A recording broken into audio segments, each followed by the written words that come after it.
Après le tsunami des municipales, la raclée des européennes, la déroute des départementales, la bérésina des régionales semble d'ores et déjà annoncée avec le dernier scrutin intermédiaire du quinquennat.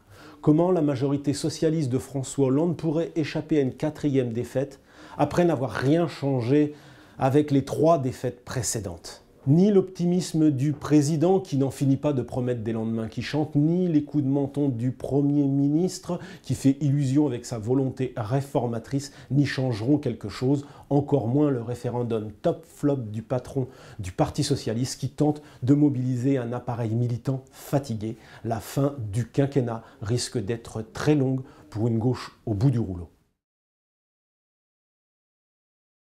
Ça sonne comme un slogan, mais pour l'instant, ça ressemble à du pipeau. La société apaisée telle que la prône François Hollande, comme le fit jadis François Mitterrand avec la France unie, ne correspond pas du tout à la réalité. Tout démontre le contraire. Les images du conflit social d'Air France au barrage des gens du voyage, la France ressemble plutôt à une cocotte minute et l'analyse d'une société qui se réformerait en douceur, notamment grâce au dialogue social, comme vient de le démontrer François Hollande, semble totalement déconnecté.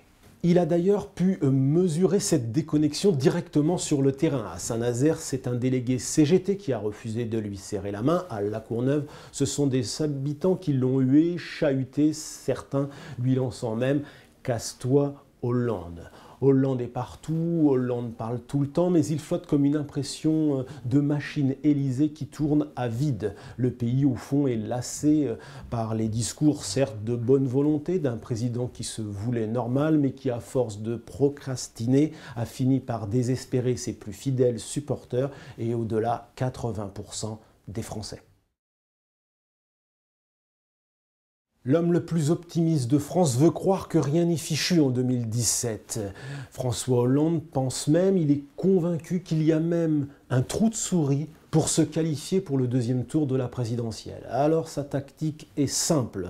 Il se pose en dernier rempart contre l'arrivée, et même en seul rempart contre l'arrivée de Marine Le Pen au pouvoir. Et pour cela, il désigne l'ennemi, comme il l'a fait au Parlement européen le 7 octobre, et tout récemment sur RTL, il désigne l'ennemi. Cet ennemi, c'est ce qu'il appelle le bloc réactionnaire, dans lequel il place l'extrême droite et la droite. La ficelle est grosse, mais comme François Mitterrand en son temps, François Hollande veut instrumentaliser le Front National pour affaiblir la droite. Le problème, c'est que l'époque a changé, que la situation du pays s'est encore aggravée et que François Hollande n'a pas le talent machiavélique de tonton, son prédécesseur socialiste. En outre, cette stratégie, cette tactique repose sur un dernier postulat, que Nicolas Sarkozy remporte la primaire à droite. Car François Hollande est bien sûr convaincu qu'il peut à nouveau devancer l'ancien président dans un premier tour à la présidentielle. C'est pour cette raison qu'il intensifie le tir ces jours-ci contre Nicolas Sarkozy.